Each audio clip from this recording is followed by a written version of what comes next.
WNST, Towson, Baltimore, and Baltimore Positive. We are into the summer months. I have put on my Fadley shirt. I can't wait to get back for those delicious crab cakes. I'm going to get over and get me a little rockfish for my summer grill here before the crab cake tour begins. It began at Fadley's with our friends Bill and Nancy and Damie, everyone there. We hope you get over to Lexington Market and continue to support them, our friends at State Fair, as well over in Catonsville, where they had a big hootenanny for the 4th of July. Don Moeller is here. Jeff Moeller, as well, was with you from Moeller and Gary Realty, out selling real estate and doing all that. What a weekend in Catonsville, Don. There was a lot going on in Catonsville. One of the 75th annual parade, biggest fireworks ever in Catonsville. Mm-hmm. So it was a big day. People had fun. And boy, isn't it fun today to welcome one of our favorite visitors to Baltimore Positive, the Reverend Al Hathaway Union Baptist Church, because Rev, I say, you are a true believer. You believe that Baltimore's future is bright and is positive. Yes, I do. Yes, I do. Well, Rev, why is that, Rev? Give me some positivity here to start us off here. We've talked so much about pandemic and the challenges we've had. What has you feeling optimistic here in July of 2021? One of the things that has happened is that, I grew up in Baltimore, and there's something about the resiliency of our spirit that affirms when you actually talk to people in communities. Yes, there is a concern about violence. They're concerned about crime. They're concerned about political leadership. But when you really ask them a question about, will you flee or will you fight? They are willing to fight for the best for their city. So I've found a unique spirit in our city of saying, we're going to stay here, we're going to work, we're going to make certain we do all we can to make Baltimore a better city. Well, I guess for, all of us who live here and walking through the streets, I live here, I enjoy it here, and then I go out and I get the reputation of here from people who haven't been here lately. I was up in Bel Air last week with the Harford County executive, Barry Glassman, and I know he's been here. He was in Dundalk over the weekend, but I talked to people up there. We haven't been back. We haven't been to the city a year and a half. Well, then what? But you're judging it based on what? The TV, the news, the bad things that happened here last weekend. I walk through the city every day. I eat good things. I see good things. I meet nice people.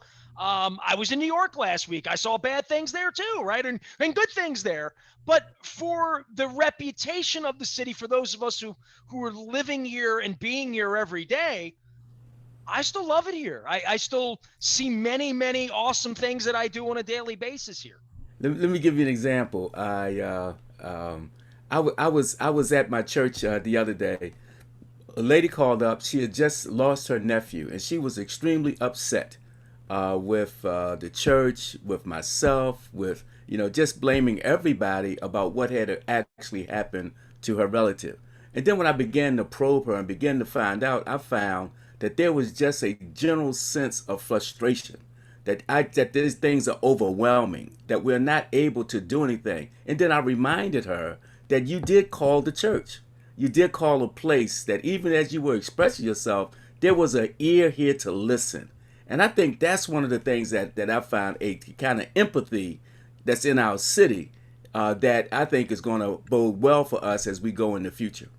Well, Rev, it's like we had mental telepathy. You mentioned the woman calling your church about her nephew who was killed and how she ranted and raved, and you tweeted about it. Yes. And I had copied that tweet in preparation for today's show, because that tweet moved me, and it moved me on several levels. And it was the way you ended that tweet that truly got my attention. You said that woman's call was a wake-up call that we need a true people's plan. That's correct. A true people's plan. According to Reverend Al Hathaway, what's a true people's plan look like, sound like, feel like? Well, first of all, you got to realize if we have a city of a little bit less than 600,000 people, clearly if we're going to move our city, we're going to need 120,000 people involved. I mean, that's the nature of a revolution. You got 20% of the population involved. So I think the work that we need to do is to make certain that we engage that numeric number of people. If we do that, we're at a tipping point, and I believe we can change the nature and the course of the direction of our city.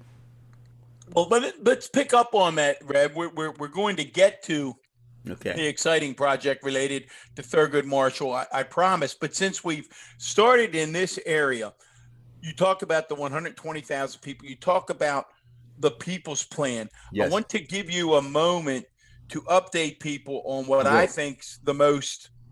I don't think it's an exaggeration. I think it's the most significant advocacy effort I've ever seen someone put together in my lifetime, and that is Act Now Baltimore. Yes. Last time we spoke to you, you had gone past the 100,000 mark, which just doesn't even compute that someone could put together a group pushing for positive change that now has over 100,000 members. So I'm assuming they're part of the People's Plan. Yes, Give they us are. an update on I'll give Act you an Now update. Baltimore. Let me give you an update. So on next Wednesday, July the 14th, we're going to basically announce the formation of what we're calling the People's Plan. And this comes from extensive conversations. We've talked to gang leaders. We've talked to former kingpins. We've talked to police, high-level executives, police officers, business leaders, community people, young, old, and we're going to assemble together right in front of City Hall on July the 14th, and we're going to announce that we are going to create the People's Plan. You've got the police plan, you've got the political plan, there's a need for people plan. Now, what does a people plan mean? People plan means fundamentally that we are the citizens, we are the residents of this community, have to be involved and engaged at decision-making levels.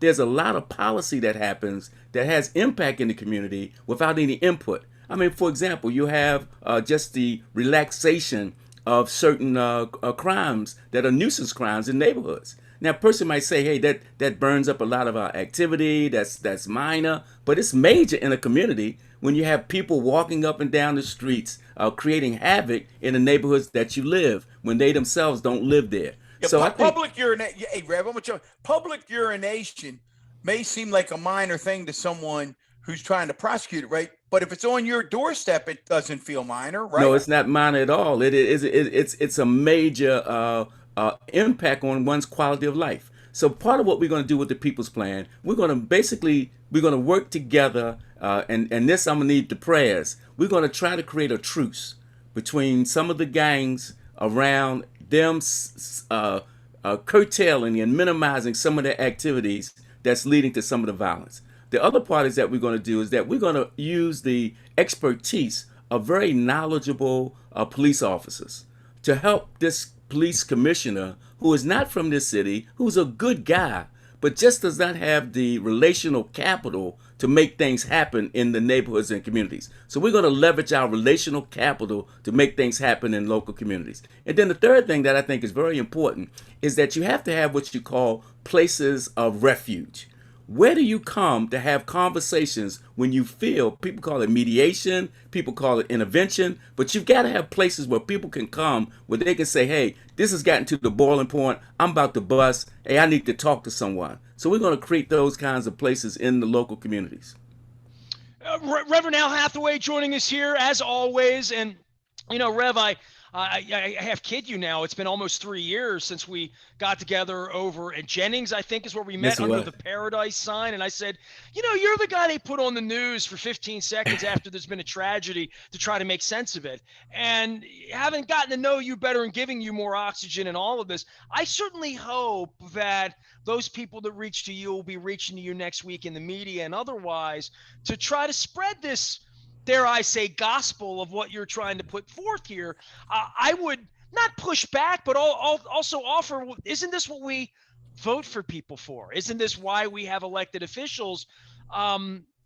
It seems not that they're failing us. We're getting together with Brandon later this month and and getting together with Coco's. Not that the police are failing us. We've had Captain Harrison. Am I getting that right? I'll make sure I get the right title. Commissioner Harrison. Right. Make sure I get the right title for everybody because I don't get the titles right. But police and political leaders and what we see on television, and the media shapes a lot of this. What happened in Fells Point last month, and I've had some of those business leaders on as well. When you say gangs and truce, boy, as a citizen, I haven't seen The Wire. I haven't had David Simon on yet either. I hope to get David on, my former colleague and co-resident. But when you say gangs and truce and maybe trying to alleviate things at that level, what do you see that I don't know about gangs and what that would entail in getting that to stop? The subculture is organized just like all culture. And there is leaders and influencers in that culture as well. Now, one of the challenges is that many of the activities we will say is antisocial, but they don't see it that way. They see it as survival. They see it as their opportunity to provide for their families. And unfortunately, crime pays. It pays throughout our society. That's why it's such an ecosystem. There is so much that's derived from the fact that criminal activity has benefits from prisons, from lawyers, from all bails bondsmen and all that. Now, unfortunately, they find themselves being the point of the sphere because they are active and involved. But many times they have accumulated capital. They want to get out. They're aging out. And they want to get out. And so I think we've got to have conversations with them to say to them that here are other options. You know, one, we're not going to condone your criminal activity. We're not even going to excuse your criminal activity. You have to confess your sins. I come from a faith perspective. Say you got to confess your sins. And then I think that we've got to provide a way after that confession for them to redirect their energy and activity. That conversation has to happen. There's always been criminal activity. I was just reading. Aren't these the people at the root of all the unsolved murders, though? Yes, they are. Yes, they are. And I'm going to have a gentleman. I'm going to have a live town hall on the 26th, and I have a gentleman in that room who was a hitman. Now it was his business. Now he served 37 years for his crimes. But I mean, what is the mindset? We don't understand those mindsets, so we got to have conversation. If we're going to change behavior, we got to understand the mindset. Well, you talking about a hitman in 1970 finding a gun and how many guns there were here versus the culture of where we are at this point where, and Don, go ahead, Don, you can have at it. I mean, I'll get, guns are 9 out of 10 tweets that anger Don are about guns. Well, this just 4th of July weekend, there were 100 shootings in the city of Chicago. 100 shootings in the city of Chicago. We know the epidemic of gun violence on the streets of Baltimore. I mean, Rev's heard me say it over and over. We've got to stop pretending that guns aren't part of the problem. And, you know, it's interesting. Professor Larry Gibson wrote an op-ed recently, got a lot of reaction. You posted it. I posted it, Rev. We both got lit up for posting it. It was like I told Larry recently. We chatted about the op-ed. I said, Larry, it's as if you had posted the Communist Manifesto from Karl Marx and told people we should become a Marxist nation. And basically, what Larry said was, when you look at the national trends, and they're horrific. And yes, President Biden is starting to talk about and having to address their horrific trends all over this country. Unprecedented in the history of humanity. Yeah, certainly.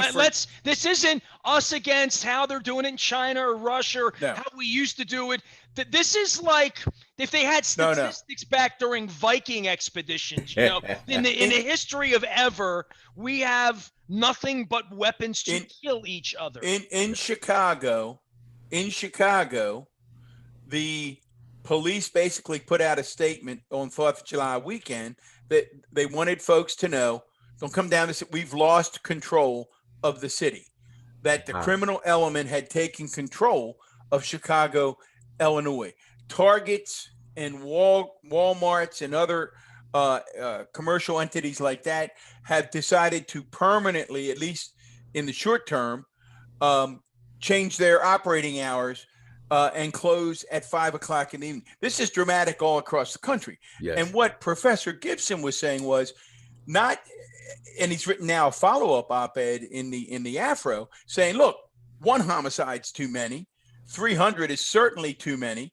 But given the national trends, if you step back, Baltimore might actually be having some incremental progress. Incremental progress. Not enough, but incremental. That woman that called you, Rev, she doesn't think it's enough. No, she She lost a nephew who's Right. never going to be at Christmas or Thanksgiving again. So it's not enough for her, but we've got to be able to talk about it. We've got to be able to talk about guns. And I'm assuming that Act Now Baltimore is going to talk about Well, we're guns. going to talk about it, but we got to understand this. Stability and leadership is what he also brought out in that article. That's very significant. I mean, we've had a revolving door of political leaders, a revolving door of police commissioners. I mean, with that kind of chaotic organization from the top, what you expect is going to happen at the bottom. So I think having stability and leadership is good. Now, I think now you've got to get total buy-in from the community that there is a real plan.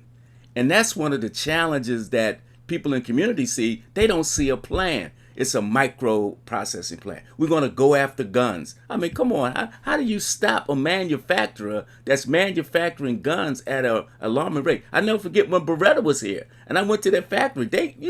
How do you stop producing what is legal to produce? They are just used illegally. And now we're introducing ghost guns. So, like you say, it's not one thing, it's everything. And I always say to folks, we've got to be able to walk and chew gum at the same time. We want, and I think the New York mayoral race It showed you something. really has, people better pay attention. You and I have talked about it, Rev, Yeah. that we assume, so, and it, to me, it's almost like it's one of the most subtly racist Right. things that I think we assume that black and brown people don't want police in their neighborhood Right. making their, well, I don't live in a black or brown neighborhood, but my friends over the years who live in black and brown neighborhoods, they like the police being in their neighborhood. They don't want them to be abusive. They don't want them to be killing people without cause, but they want the bad guys and gals off the street. I mean, am I accurate on that, Rev? You're accurate. You know, I live in a neighborhood where one of the our residents worked for the police and actually would bring his car home. We were happy to have the car parked there, sitting in the neighborhood, Right. knowing that he was there. Yes, you want police protection. You want access to police, but you also want to have a criminal justice system that's fair. Absolutely. And I said, we can do two things at one time. If you're just joining us, one of our favorite guests, Reverend Al Hathaway, Union Baptist Church, just amazing work with Act Now Baltimore, and now a real project of love, a passion project. And July the 2nd is now a holiday. It's Thurgood Marshall Day in the state of Maryland. And you've got a Thurgood Marshall project underway that you announced just recently that I know brings a little giddy up to your step. So tell us about Justice Marshall, your involvement, and why you feel so good about what's happening. You know, one of the things that I would say to Baltimore is that Justice Thurgood Marshall should be to Baltimore as the Reverend Dr. Martin Luther King is to Atlanta. He's our native son. And when you think about the civil rights movement, yes, you had the advocacy and the protests, but who was the architect that actually put together the structures and the laws? It was Justice Thurgood Marshall. And I think in many ways we in Baltimore have not really embraced, have not really trumpeted, have not really recognized the amazing contribution of our native son. And so one of the things that we're going to do is that we're going to restore the elementary school that he attended.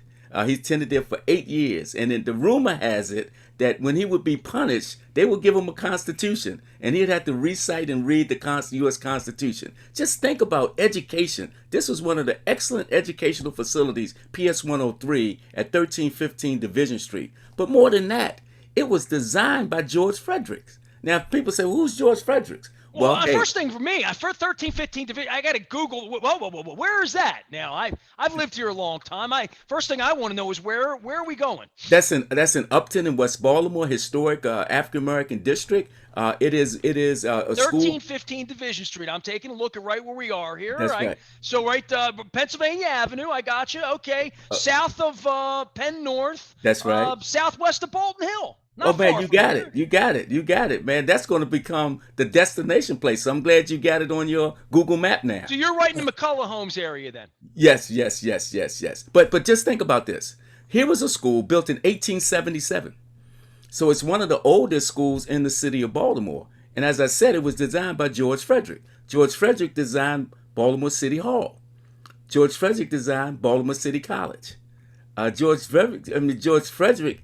Yeah, there you go. George Frederick designed the Howard P. Rawlins Arboratory at Drill Park. And there's many structures. So here you have a famous architect who designed this quality building in now what is a historic African American area. And out of that school, among many people, emerges Justice Thurgood Marshall.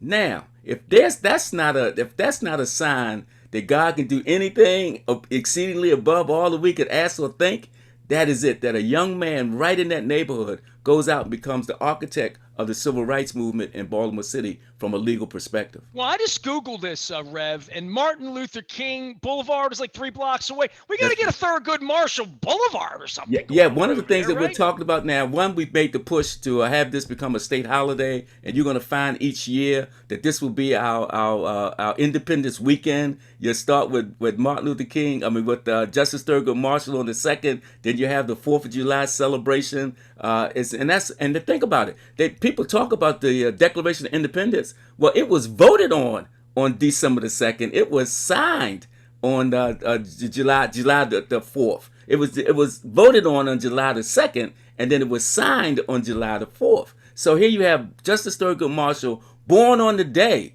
of the signing of the voting of the Declaration of Independence. I think we've got something to trumpet, something to sell, but more importantly, we're talking to the National Park Service, and they have this under study to make this a asset of the National Park Service. So in Baltimore, we now may have Fort McHenry, which is an asset, and now PS 103, which will be an asset as well. What will it be in your mind's eye? I mean, I think we've all been to the Babe Ruth Museum. We've all been to a place some place that was famous from the beginning. What in your, if you had $1 billion and could do anything, and obviously the neighborhood has some challenges, you'd want to build something that would also benefit the whole neighborhood. What is the whole beam of light here? Yeah, one of the things that we want to do is this is not to be a museum. This is to be an activity center. So we have a strategic partnership. My nonprofit, Beloved Community Services Corporation, has a strategic partnership with the University of Maryland College Park. So we're bringing up two of its agencies, two of its entities that will actually be housed in this building. One is going to be which is our lead anchor tenant, is the Judge Alexander Williams Jr. Center for Education, Justice, and Ethics. So we're going to have a whole robust program around education, robust program around legal justice. We're going to have interns there working with residents around their rights, teaching them about using a school as a school. Exactly. We're going to have a whole ethical program. We want to become the place where people in the political arena, in the corporate arena, and in the community get certification in ethics. I mean, that's one of the things we need. We want them to have an ethical certificate that comes from our center. But we're going to do some other things. We're going to remember people. So we're going to remember the work of Justice Thurgood Marshall. There'll be a memorial place for him. I was bequeathed the campaign memorabilia of Congressman Elijah Cummings. So we're going to recreate his campaign office there. I have his tapes. I have his pieces. So people are going to walk in and we're going to hear Elijah talking to you when you walk into that room. And then Walter Sondheim, who was a real significant figure in people that don't realize the work of Walter Sondheim with downtown, with GBC, with the Inner Harbor. But Walter Sondheim was also the president of the Baltimore City School Board in 1954. So when the decision came down, he moved to desegregate Baltimore City schools. When you talk about south of the Mason-Dixon line, that was a first. So we want these people to be remembered, but we want them to be opportunities to inspire a new generation that they could do great things as well. Rev, did you It's ever spend any time with Thurgood Marshall? I had an opportunity to meet him on a few occasions because he came to Baltimore's the convention center, and I was a part of that audience that had a chance to meet him. But I wish he was from a different generation from me, but I have followed him, read him. Professor Larry Gibson, as you know, has written a book, The Young Thurgood Marshall. I've read him, studied him, because I think he is an amazing figure that we need to know. In fact, I read regularly his dissent in the Bakke decision. I think that was one of the most well-crafted arguments that anyone could ever read. His dissent in the Bakke decision. that was the affirmative action decision. Exactly. Right, if I remember Yeah, correctly. he had the minority. He had the minority Correct. dissent in that. It was an amazing piece. I read that regularly. Well, this is an amazing project, but Rev, this is just, I mean, I always say, I don't know when you see, because you do find time to chase the little white ball around Yes, in I all did. of this. So, but you also own two other properties that Yes. are really exciting. It's funny, I reached out to you last week because I had a friend say to me, boy, I hope Reverend Hathaway is involved in the Homestead and I guess the law offices of Clarence and Juanita Mitchell. And you said, sure enough, you are, and you've got plans for them as well. Yes, we do. I think one of the things I want to do, and people know it's public knowledge that I'm retiring at the end of August. No, you're not. Well, I'm going. He's going to become a single-digit handicapper. That's right. So I'm gonna move to the side just to allow a younger person to come in place as pastor at Union Baptist Church. I'll still be pastor emeritus, but one of the things I want to do is I want to begin intentionally around restoring historic places. So I do have site control of the law office of Clarence and Juanita Mitchell. That's 1239 Drew Hill Avenue. Amazing things occurred there.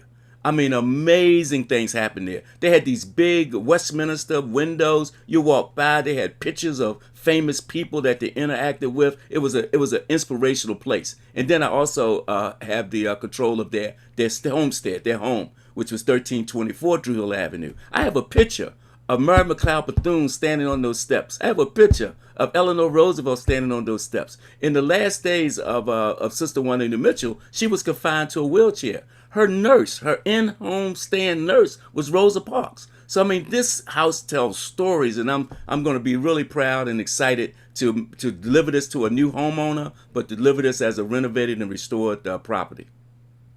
We do a lot around here. We talk to a lot of people and hot shots and elected officials and politicians and wannabes. But I'll tell you what, I think you're like one of the real reasons we created Baltimore Positive, Rev. Come on here and tell a deeper story about what you're doing and work you're doing. I hope we get together soon and get a crab cake. I mean, oh man, we got to get a crab cake, man. This virtual crab cake does not taste as good as the real ones. We'll hook you up with the real thing real soon, and keep it in the fairway, Rev. I had a great day. I was out at Diamond Ridge this morning. Here we go, Nestor. Here we go. Tall tales. Everybody's telling a story out there. How did it go this morning out there? I did quick 9 holes, man. I finished the last 4, man. I almost birdied, but I finished with 4 pars. Did you play the front or the back? I played the front. All right, so you almost birdied number 9, did you, on that long par 5? Man, I tell you, I did very, very well. The only thing that happened on my 3rd shot, right? I picked the wrong wedge because I hit the green and then it bounced into the sand trap right behind it. There are a few sand traps around number 9 at Diamond Ridge. Yes, it is. You golfer guys, I'm just eating crab cakes and living the dream. You know what I mean? You guys go out there in the sun. I go out in the sun for one reason, to go to the beach. So well, the Reverend can hit the ball, I'll tell you. We'll see you on the Maryland Crab Cake Tour, and then afterward, we're going to be coming back into the city. I'm going to be reaching out to you to make sure that all these things, we have progress in the next 3-6 months here. But it's always great to visit with you. Thanks for making some time with us. Man, Nestor, Don, thanks for having me aboard. And please tell the people of our city and people of our region, we have a lot to be excited about. We have a lot that we can do. Come on, let's work together, because together is better. Oh, Absolutely. that's all. Fantastic. Thanks, Rev. Thank you, Together now. is better. I might steal that. I might call it. We got You wise got it. conversations around here as well, and our friends at Wise Market supporting our friends over in Dundalk at the Heritage Fair last week as well. We've had a heck of a week around here, Don. I must say, as a full wrap up, Don, you and I have had a lot of conversations around here. You're headed to the beach next week, right? I got a little I'm, beach later on. It feels like this pandemic. Maybe we're through this pandemic, huh? I hope I said we're coming out the other side, and it's good people like Reverend Hathaway who are not about to give up. Going to make this city a better place to live. All right, we've had festivals and 4th of July from Catonsville to Dundalk.